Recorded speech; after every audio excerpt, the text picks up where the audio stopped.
Hey everyone, and welcome to episode 4 of my Frosthaven starting classes first impressions videos. This video is going to be about the Drifter, and as like the other ones, there's going to be minimal editing in this one, so it's going to be just me speaking, talking to camera, and reacting to things as I see them for the first time, so I hope you enjoy it. Please hit that like button and subscribe if you do, and if you'd like to see any other videos in this series, you can find them in my channel information below. But apart from that, let's just get into it. Okay, let's take a look at the Drifter. So the Drifter starts with 12 cards. That is right on the high end there. That's as much as I believe the Tinkerer from the starting classes of Gloomhaven. 10 health, a level 1, and a nice scaling health. So again, they are more of a tanky character. They start with a lot of health. And going from this picture here, looks like they are a bit more of a fighter. So let's check out the cards. Okay, so no special rules or anything for this one, so this should be a hopefully a fairly straightforward character to talk about. So precision aim. The next 6 times you perform a ranged attack, add +2 attack. Yeah, I mean, that's very similar to the Cragheart. Has a card exactly the same as this, I believe.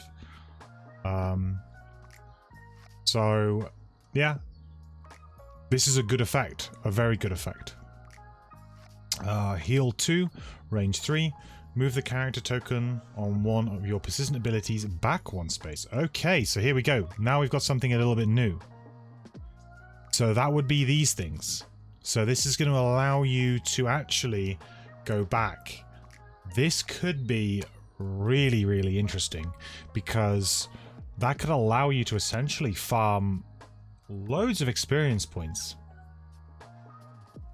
That's an interesting mechanic there. That is something brand new. We haven't seen that any other character has had the ability to do that. I mean, every character in Gloomhaven generally does have their own ability, or they do something particularly well. But that is interesting. So that means I'm guessing we're gonna, well, I can see already that we're gonna have lots of persistent abilities. So this is a very good persistent ability. So, I mean, this is also very strong. So good start.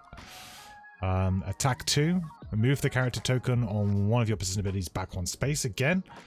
Nice. It's good that we're allowed to do that and do an action, right? We're doing the attack 2 and we get to do our little bonus thing. That's what I was struggling a little bit with the Deathwalker, was the moving of the shadow, because you only were moving the shadow. Like, that's all you were doing. Whereas this character, you're going to do your attack and you get to do your little thing, which is nice. The next 6 times you perform a move, add +2 move. That's good. It's going to allow you to basically move around the level at will. A move 4 by just using your your move 2 on the bottom of any card is going to get you to most spaces you need to be most of the time. So yeah, very good. The next 6 times you perform a melee attack, you add +2 attack. So this guy's very like balanced, it seems. I mean, the name is Drifter, so I guess they are just like an every like a jack of all trades type character, because this is very it's just very solid, you know. Okay, nice. Move 2, move the character token back on one of your persistent abilities. So in theory, you could move 2, you could move 4, and then you could move this back. You can you could always move 4 and just keep moving it back. That's kind of interesting. But if you were to do that, it's interesting that these are, they're paired, right? So if I was to play this for the top, I couldn't use this bottom. So there's going to be some sort of trade-off here where you're going to be going, okay, I'm going to go for ranged attacks. So you're not going to want to play all 3 of these because the way they're designed, or have them all out at the same time. You know, you may want to have one out for a little while, so perhaps you start the scenario off by doing range damage, and then perhaps you switch over to doing movement, and then perhaps you switch over to doing melee, which is quite nice. Unbreakable. Move the character token on 2 of your persistent abilities back 1 space. Nice, and it doesn't actually give you anything else, but that does seem pretty nice. Let's see what the bottom is. So the next 6 times you suffer damage from an attack, gain shield 1. So some tanking ability there. Relentless, move the character token back on 2. So again, same. The next time an enemy within range 2 performs an attack targeting you, gain Retaliate 2, range 2. Nice. Retaliate, I like Retaliate, and I like Retaliate that you can have over multiple turns. So the fact that this sticks around is really good. And the fact you can move it backwards, nice. Attack 1, range 3. Move the character token back on one of your persistent abilities. So in theory, you could start stacking this to make this a range 3 consistent. Sorry, an attack 3 pretty consistently. The next 6 times you perform a heal, add +2 heal. This really is a jack of all trades type character. I mean, that suits the name, a drifter. You know, someone who's kind of just does a bit of everything. My only worry would be, is this going to be too much like playing an Excel spreadsheet? We'll see. Retaliate oneself, shield oneself. Yeah, if you want to do some tanking, this is a very strong tanking card. I believe this is a bit stronger than the Brute, so the Brute kind of gets this kind of thing at level 2 and onwards. So level 1 being able to tank, I mean, they can, I believe they can shield and retaliate, but not in one single action, is what I mean to say. So they can retaliate and shield at level 1, but not in a single card, so they get that later. So that's nice to be able to do it in one single card. Heal 2, range 5. It's a very small heal, but that's a really good range.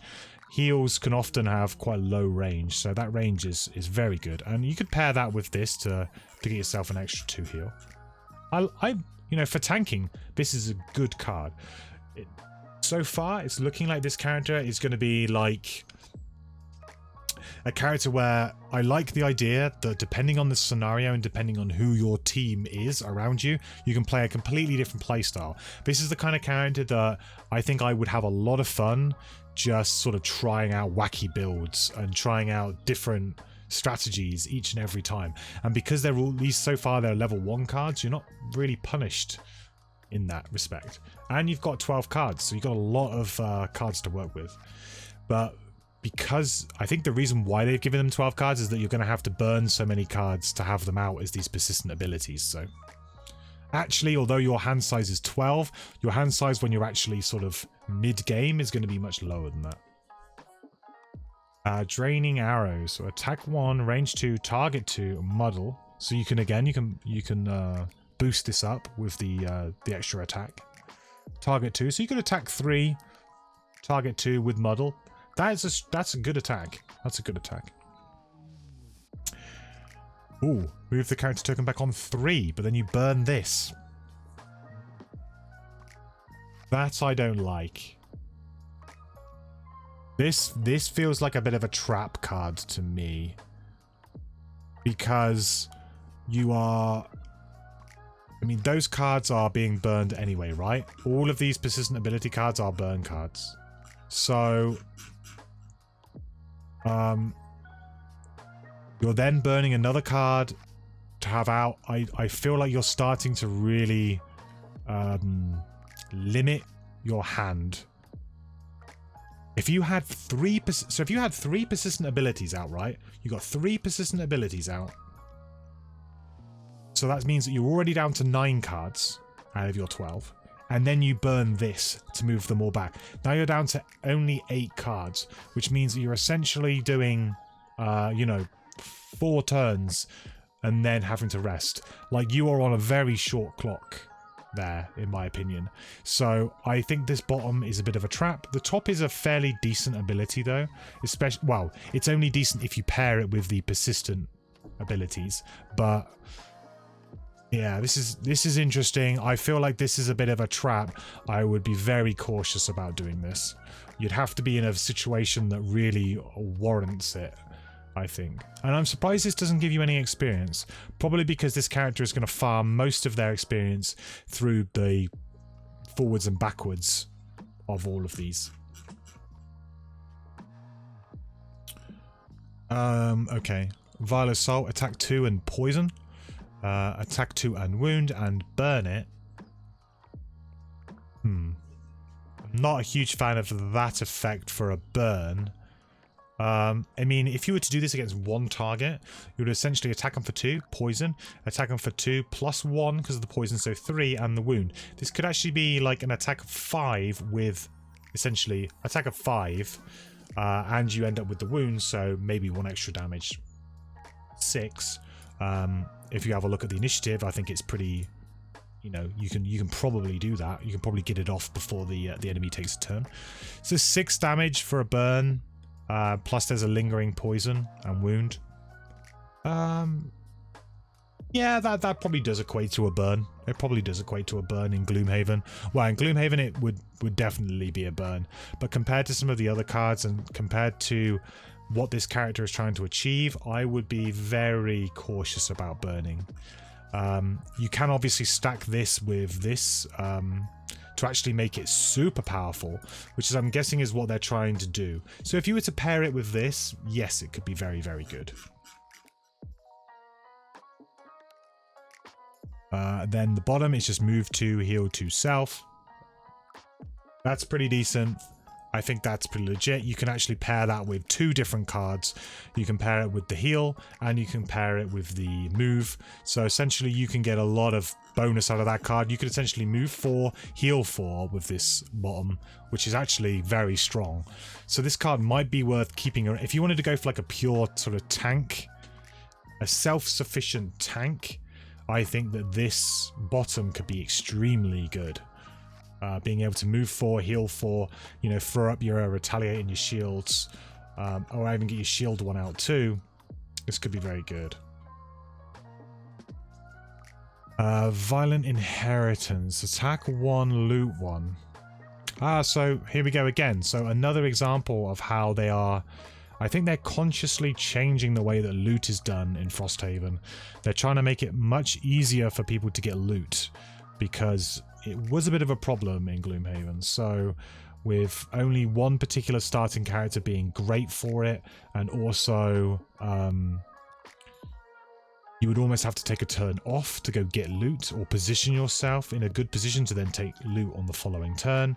It was kind of a bit awkward. So I like the way they're putting loot, because you could potentially kill something, right, and then immediately loot the thing that you've killed, or you could move and then loot and your turn is done, and it's like, great, next turn I can focus on doing something different, rather than going, okay, I've moved, I'm done, next turn, okay, I loot, now I'm done. It would take you 2 turns rather than 1. Move 4, attack 2, range 3, and a burn. I'm really worried about burning cards on this character because of the fact they have so many persistent abilities. I think the top of this card is... It's obviously been balanced with the loot in mind, which is why it's only an attack 1. This move 4 is decent. Move 4 is a good amount, but the attack 2, range 3 is pretty underwhelming. The fact you have to burn it. I'm not really sold on this card. I'm not really sold on this. Bloodletting, attack 3. If this attack kills the target, move the character token on one of your persistent abilities back 1 space. Okay, great. So we have found a good little combo here. So this is going to work really, really well with the +2 crushing weight card to add +2. So we're going to attack for 5, which is going to probably have a good chance of killing stuff. If you play it in a good, if you sequence your turns in a good way and with your teammates, you can definitely kill stuff pretty consistently with this card with an attack of 5. And that will allow you to then take that +2 back again, so you can kind of consistently do it. So that's 2 really strong cards that combo really well together. So this is great. This is something that I think we can get behind with this character for sure. Attack 1 and wound.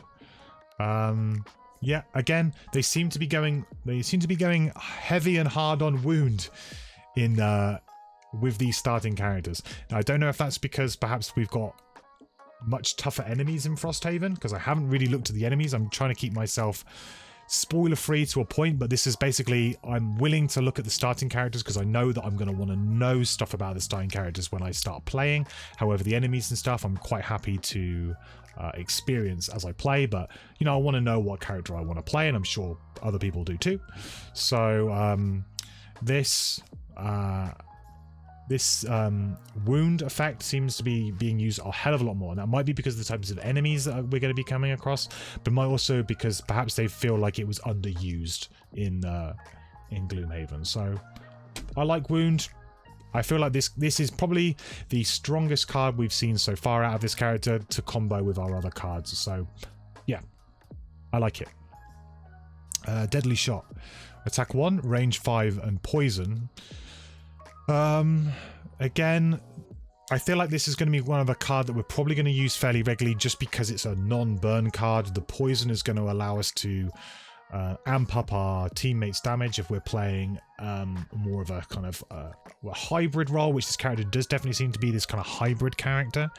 So being able to attack 1, range 5 and poison is going to be really useful for helping out for helping up our allies for doing more damage. It means that we can go and do more damage, like getting poison on high health enemies is always good. We could amp up this damage by 2 with the persistent abilities. Yeah, I mean, it's not a glamorous card, but it serves a purpose. And the move 4 on the bottom is very solid. I'm happy with that. Move 4 is great. The way that I see it is move 4 is almost like the kind of benchmark for movement.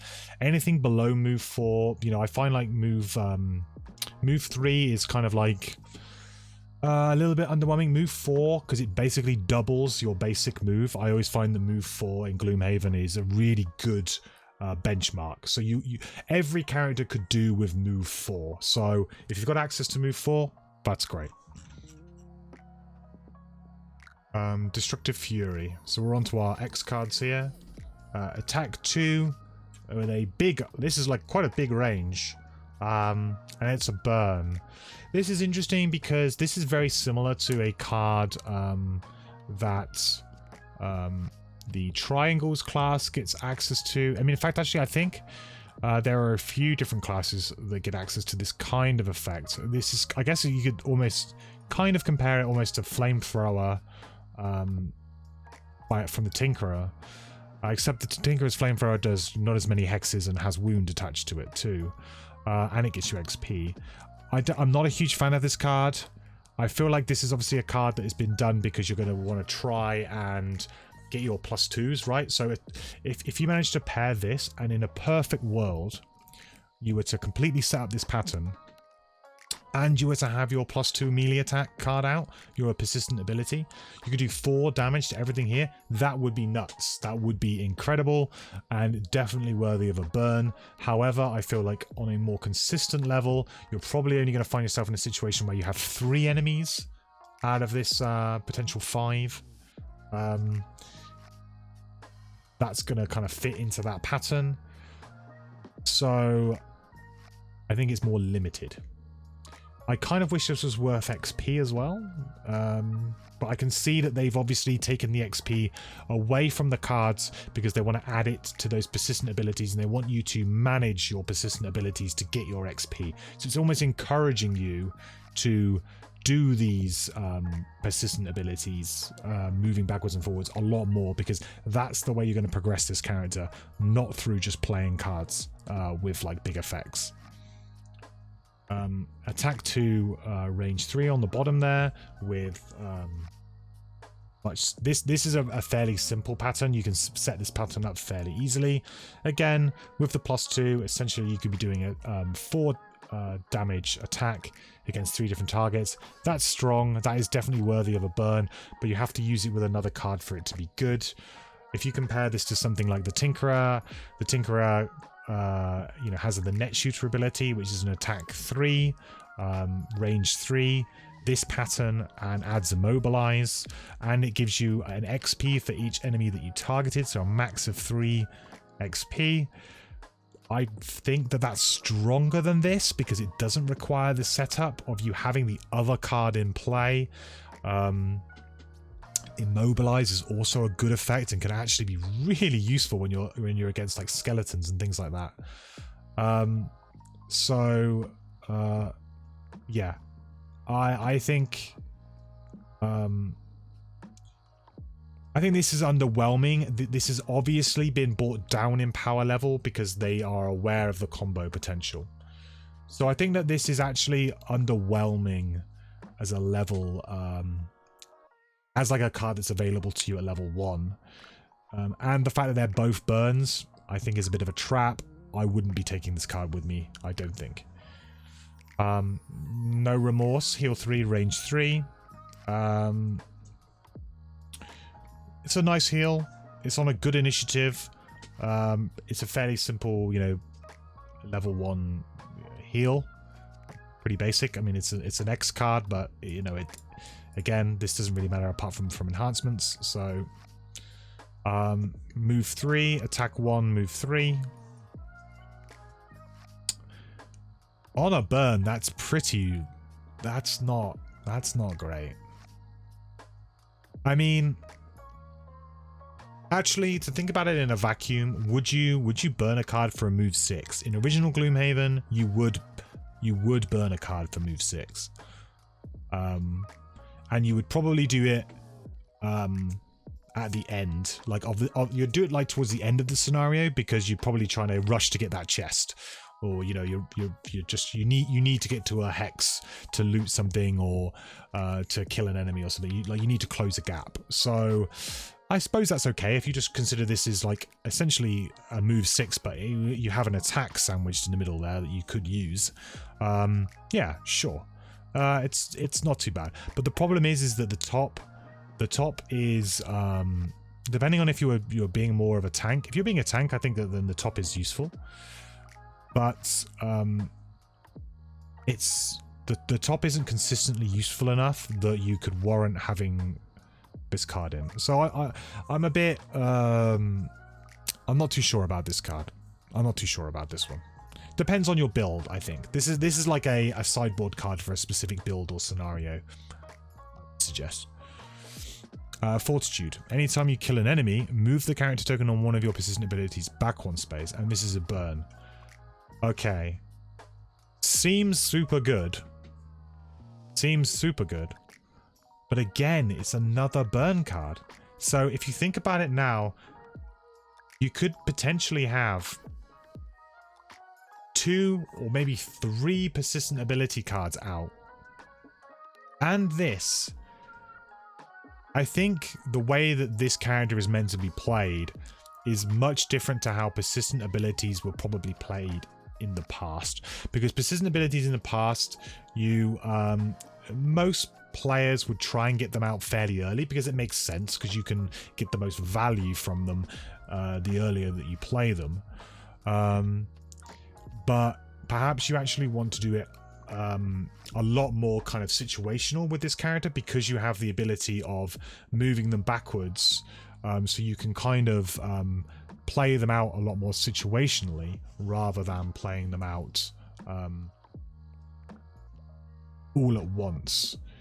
But burning a card, again, I feel like this character is going to have hand management issues. It feels like this character is you're going to have to be really hot on how you manage your cards with this character for sure. And then move the character token back on one of your persistent abilities back 2 spaces, so 2 rather than 1. I mean that's nice. That is nice, but I feel like there are better ways of doing it than just straight up playing a card. So again, I'm not sold on this one either. So out of the X cards, I don't think I liked any of them particularly. I mean, this one could see some play. This one has some situational play. This one too, if you really want to, if you are struggling to do damage, then you would absolutely need this. If your team is struggling to kill enemies, then this could be a good pick. But not particularly overwhelmed by these, you know. They're not particularly great. So onto the level 2 cards. So we have Shockwave. The next 6 times you perform a melee attack, all enemies adjacent to the target suffer 1 damage.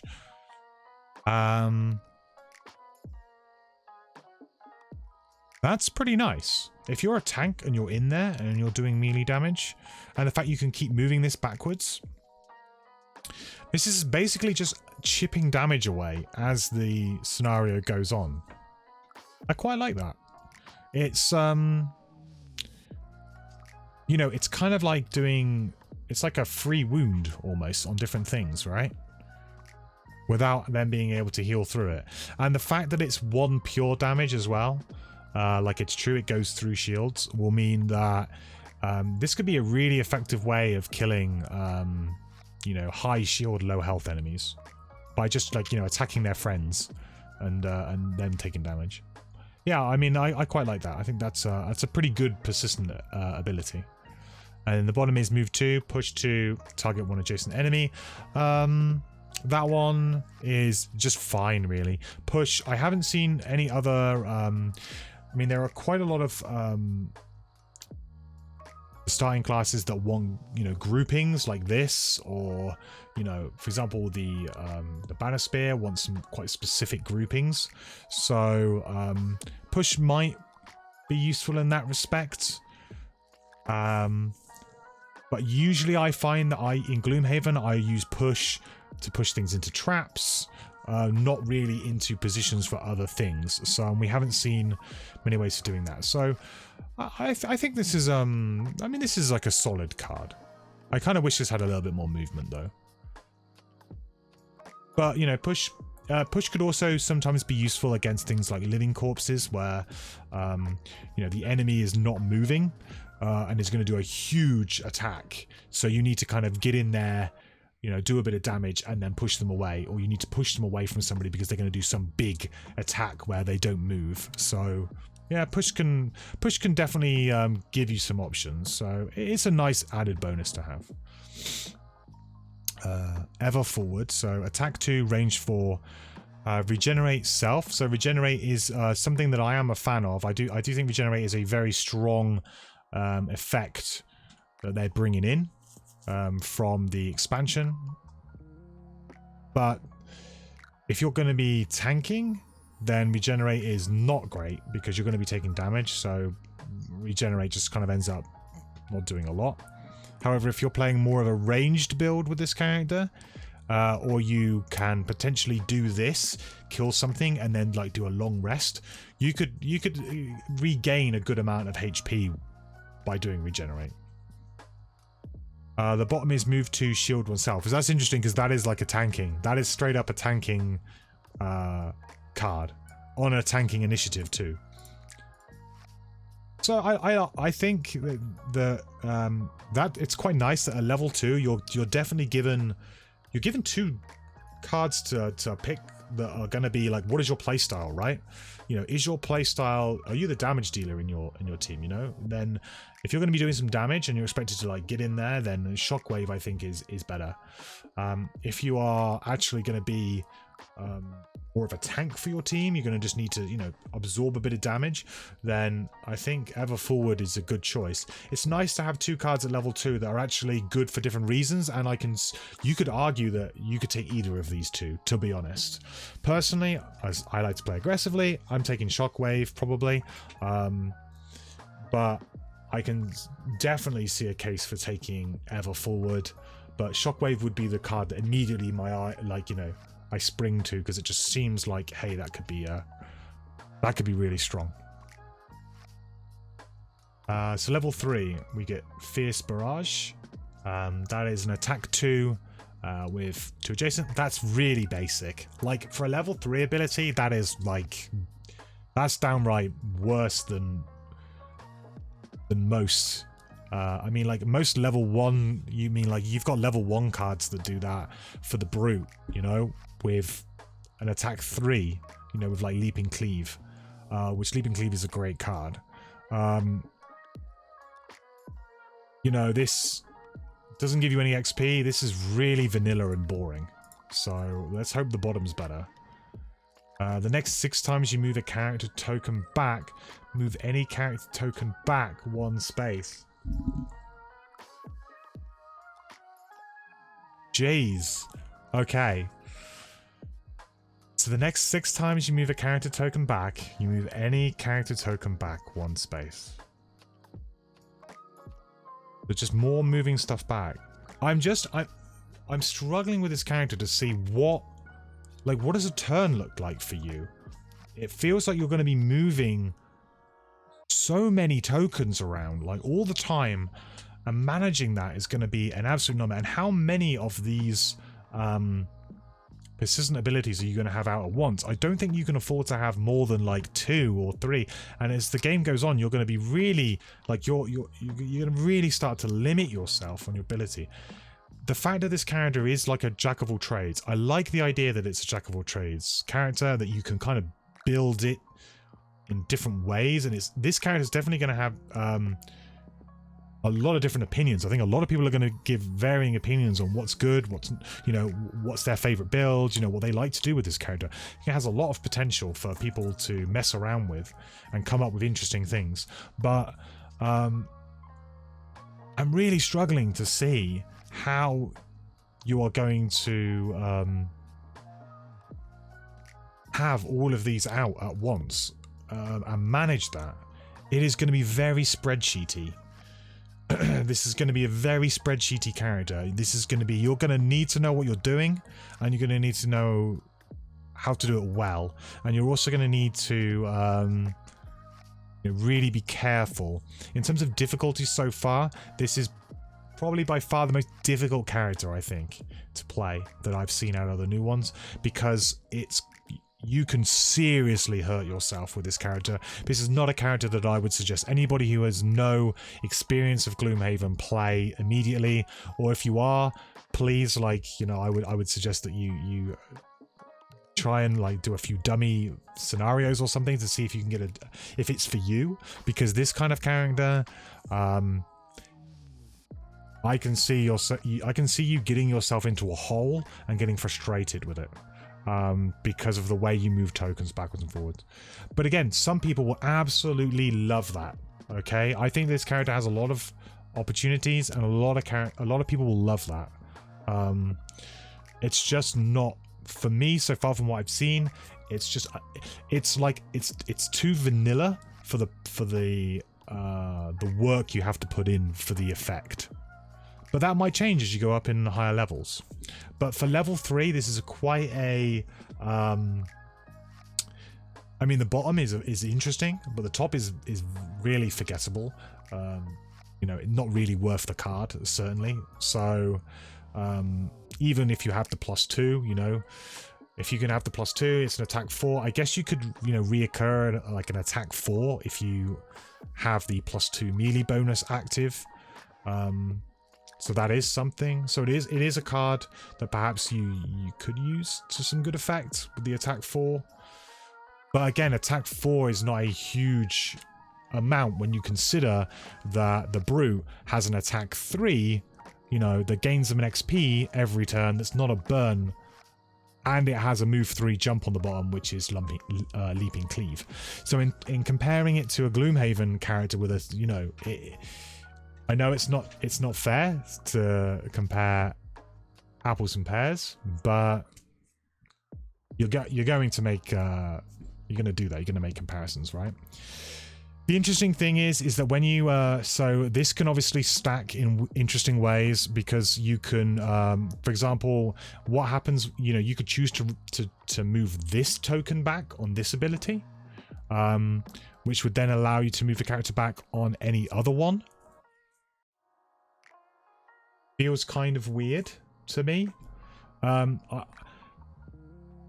kind of feel like almost that the bottom half of this card is a trap, and the top half of this card is okay, but it's really only okay when paired with the Crushing Weight card. It's okay when it's paired with this, but in any other situation, I don't think it's great. I'm struggling with it. Let's see what the other level 3 card is. Okay, so dual bow, attack 2, range 3, target 2. pretty much the same as the other level 3 card, let's face it, but it's just the ranged version, and you can get the extra +2 of the ranged persistent ability. Move the character token back on 2 of your persistent abilities, back 4 spaces. So that's a lot of spaces.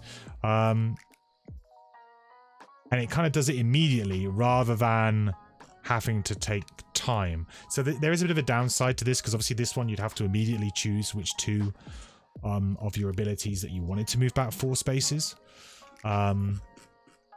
Whereas this one you can kind of pick and choose, and potentially it gives you 6 rather than 4. So that's kind of nice. Also, you could potentially chain this together, but I don't really see the point.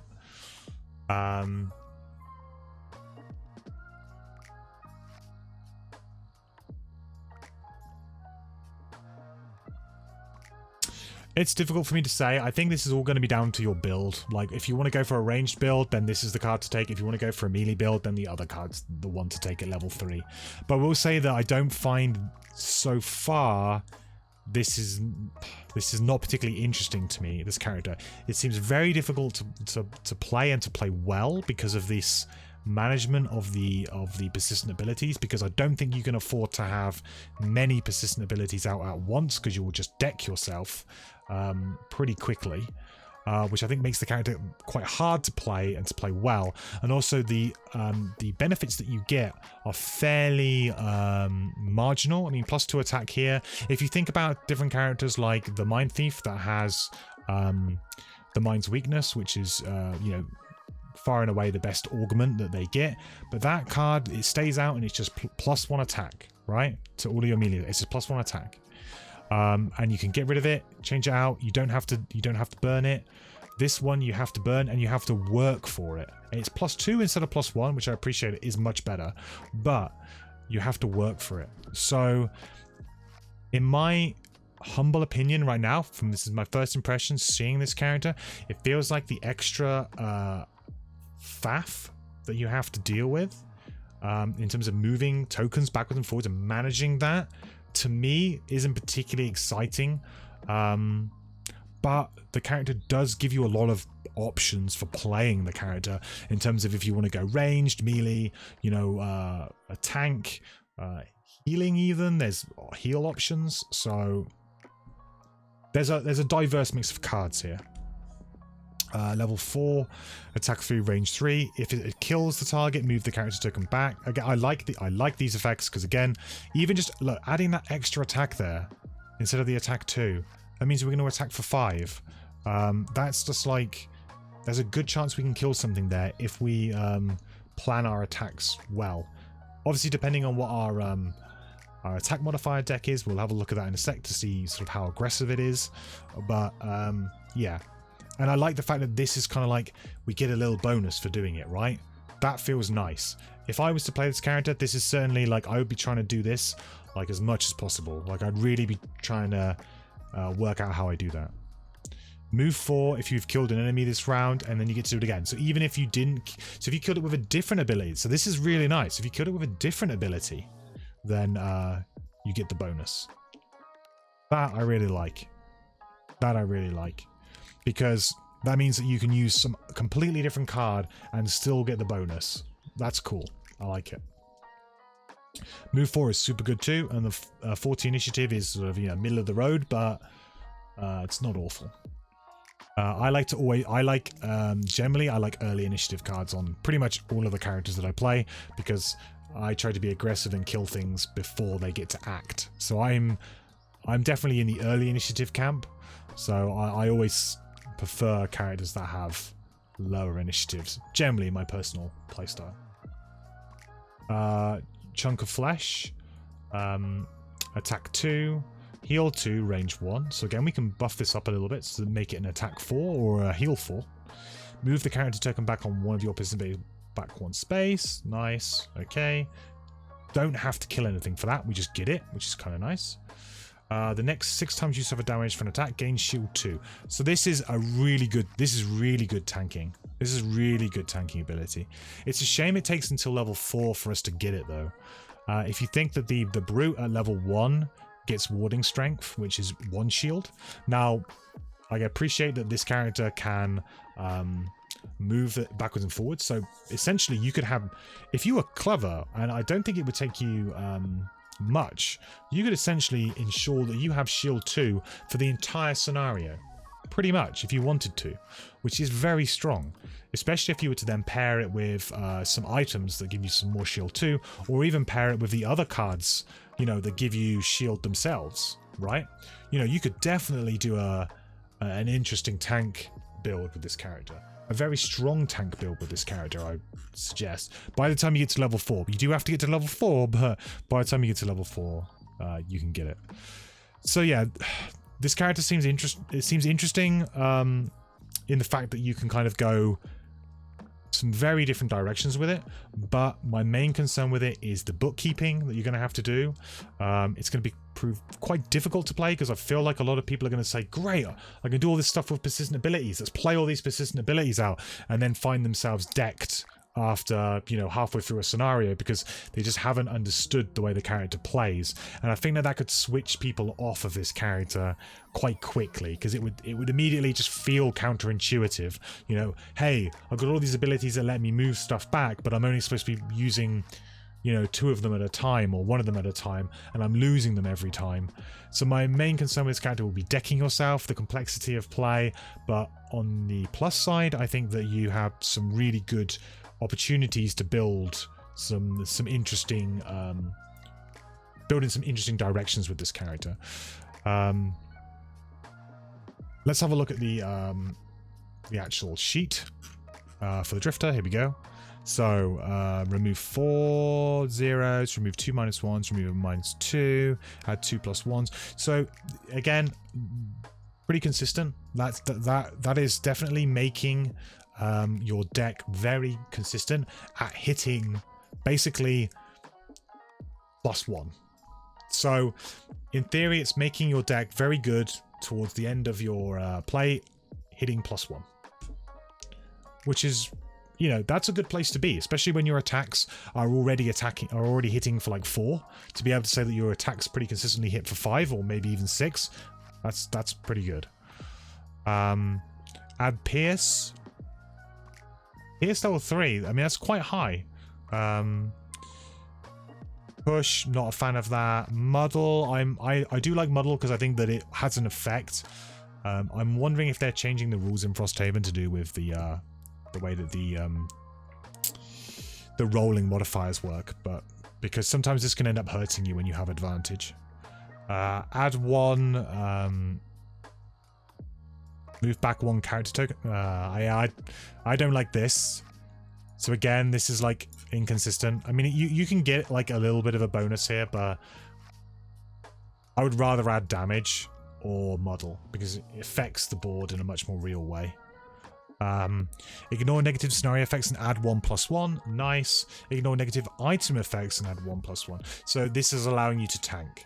Basically, if your character does not have this perk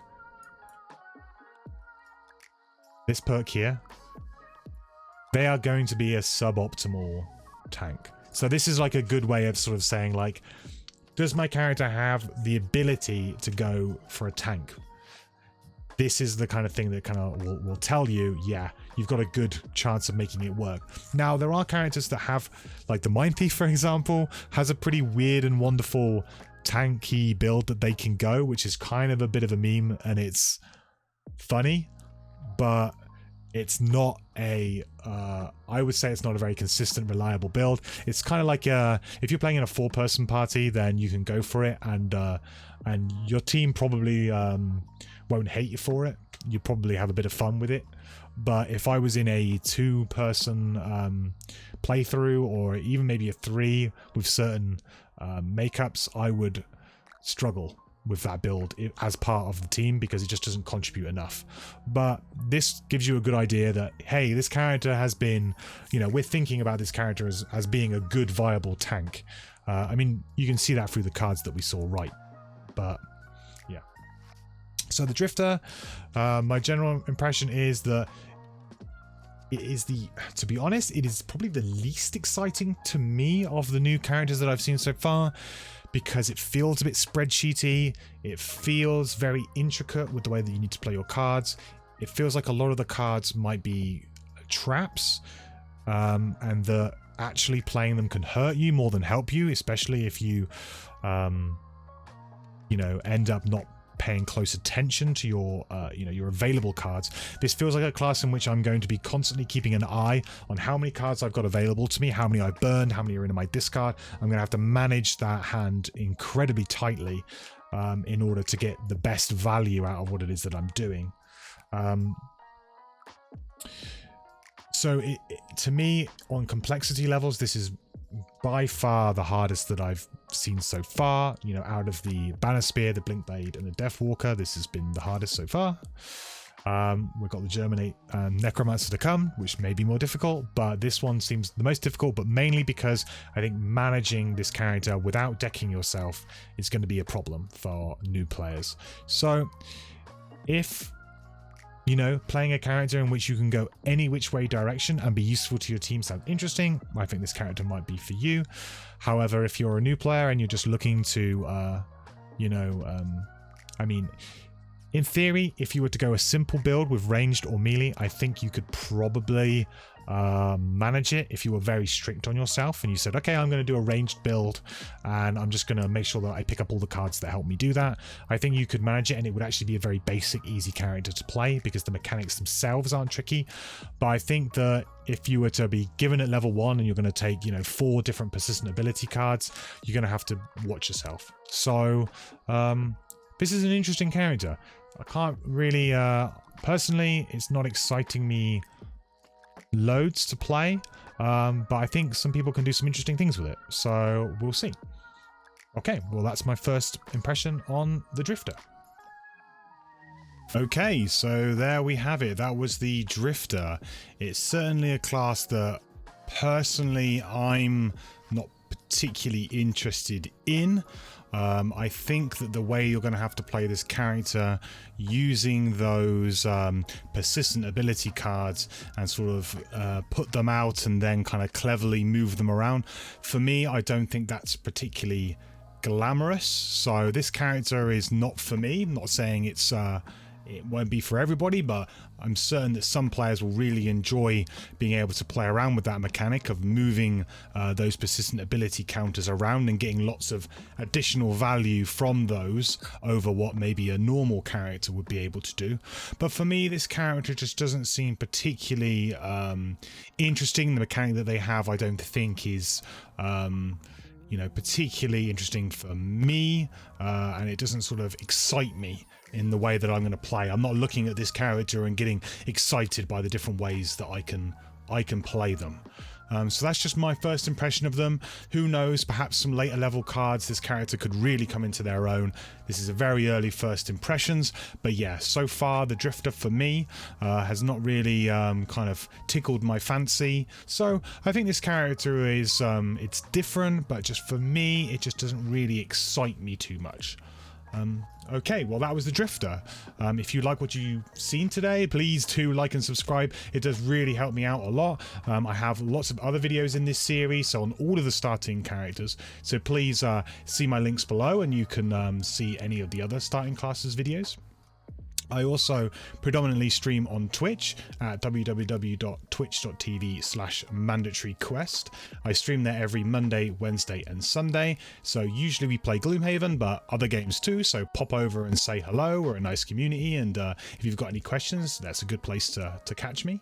But apart from that, guys, I will catch you in the next video. Bye.